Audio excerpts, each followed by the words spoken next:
মহিলাকে ধর্ষণের অভিযোগ উঠল তৃণমূল আশ্রিত দুষ্কৃতী মলয় নস্করের বিরুদ্ধে। বারুইপুর পশ্চিম বিধানসভার হরিহরপুর গ্রাম পঞ্চায়েতের বিরেল গ্রামের ঘটনা।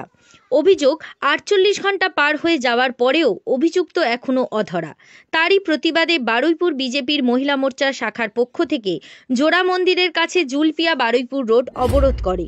মূলত হচ্ছে তৃণমূল কংগ্রেসের আশ্রিত দুষ্কৃতী তৃণমূল কংগ্রেসের সদস্য মলয় নস্কর আজকে 48 ঘন্টা হয়েছে আমাদের ভারতীয় জনতা পার্টির কর্মীর মাকে, 50-এরও বেশি বয়স, তাকে তুলে নিয়ে গিয়ে ধর্ষণ করেছে। 1 ঘন্টা ধরে অত্যাচার চলেছে। 1 ঘন্টা ধরে অত্যাচার চলেছে, কিন্তু 48 ঘন্টা কেটে গেছে, কমপ্লেন করা হয়েছে, তা সত্ত্বেও গ্রেপ্তার হয়নি। এই এলাকায় কে ধর্ষণকারী, তার পলিটিক্যাল অ্যাফিলিয়েশন কি, কোন পার্টির সদস্য, সবাই আমরা জানি, পুলিশ জানে, প্রশাসন জানে। তা সত্ত্বেও কোনো রকম পদক্ষেপ নেওয়া হয়নি।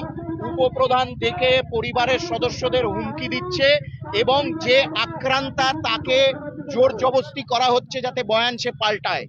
এই ধরনের অরাজকতা তালিবানি শাসন থেকেও একেবারে আরো খারাপ পরিস্থিতি এখানে।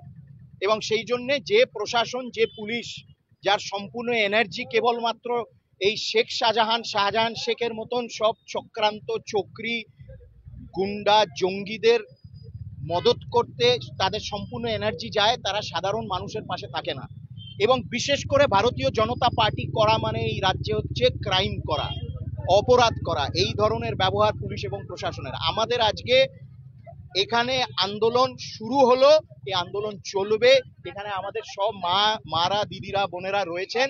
প্রশ্ন হলো শুধু একটাই, যে 48 ঘন্টা কেটে গেল, ধর্ষণকারীকে গ্রেপ্তার করা হলো না কেন? এটাই হলো প্রশ্ন। এটাই দেখায় যে রাজ্যের মুখ্যমন্ত্রী বলেন আমি একমাত্র মহিলা মুখ্যমন্ত্রী। মহিলা মুখ্যমন্ত্রী তো কি, একমাত্র মহিলা পুলিশ মন্ত্রী, কিন্তু এই পশ্চিমবঙ্গে মহিলারা সবচেয়ে বেশি অসুরক্ষিত।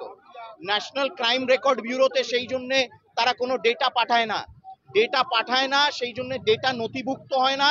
এবং পশ্চিমবঙ্গে কি ধরনের অপরাধ চলছে বিশেষ করে মহিলাদের বিরুদ্ধে, সেটা জাতীয় স্তরে নথিভুক্ত হচ্ছে না। কেন? রাজ্য ডেটা পাঠাচ্ছে না, নিজেদের ডেটা তারা সাপ্রেস করছে। তারা ডেটা সাপ্রেস করে সারা পৃথিবীকে এবং ভারতবর্ষকে দেখাতে চাইছে যে আমরা একেবারে এখানে সুরক্ষিত, মহিলারা সুরক্ষিত। একদম ধিক্কার জানানো হয় জঘন্য অপরাধের বিরুদ্ধে এবং আন্দোলন চলবে। যারা এখানে সবাই রয়েছে, অভিযোগ যতক্ষণ না পর্যন্ত মূল অভিযুক্তকে গ্রেফতার করা হচ্ছে ততক্ষণ পর্যন্ত অবরোধ বিক্ষোভ কর্মসূচি চলবে। ব্যুরো রিপোর্ট, জেলার।